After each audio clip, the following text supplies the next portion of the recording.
नमस्कार, मी अनाउष्का जोशी देशोन्नती न्यूजमध्ये तुमचं स्वागत करते।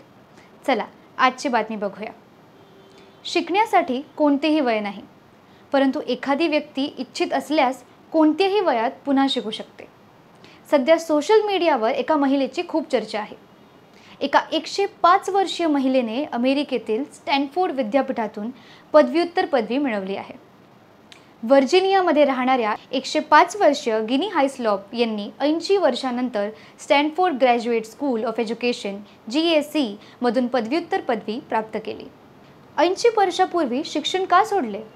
1940 मध्ये जिनी तिच्या अभ्यासक्रमाच्या शेवटच्या सेमिस्टरमध्ये होती, पण मास्टरचा प्रबंध सादर होण्यापूर्वीच दुसरे महायुद्ध सुरू झाले, त्यामुळे त्याला पदवी मिळाली नाही।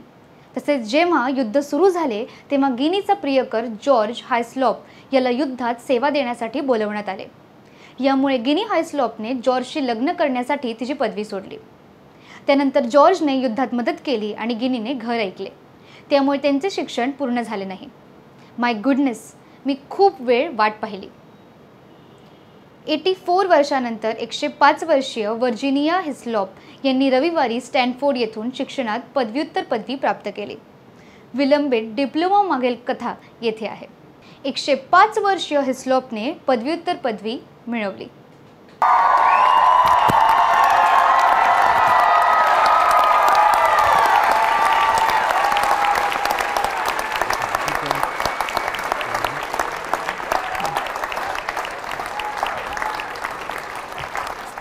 My goodness, I've waited a long time. You have, bravo. त्यांच्या कुटुंबात 2 मुले आणि 4 नातवंडे आणि 9 पणतू आहेत। त्यांनी अनेक दशके वॉशिंग्टन राज्यातील शाळा आणि महाविद्यालयीन मंडळावरही काम केले। आता त्यांनी 16 जून रोजी Master of Arts in education ही पदवी मिळवली।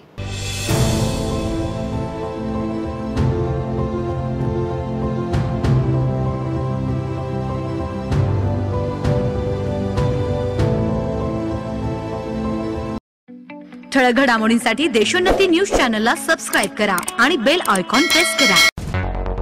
मुंबई, पुणे, नागपूर, मराठवाडा असो का विदर्भ, राजकीय, सामाजिक, शैक्षणिक क्षेत्र असो का क्रीडा, सर्वच घडामोडीचे विश्लेषण पाहायला विसरू नका। फक्त देशोन्नती न्यूजवर।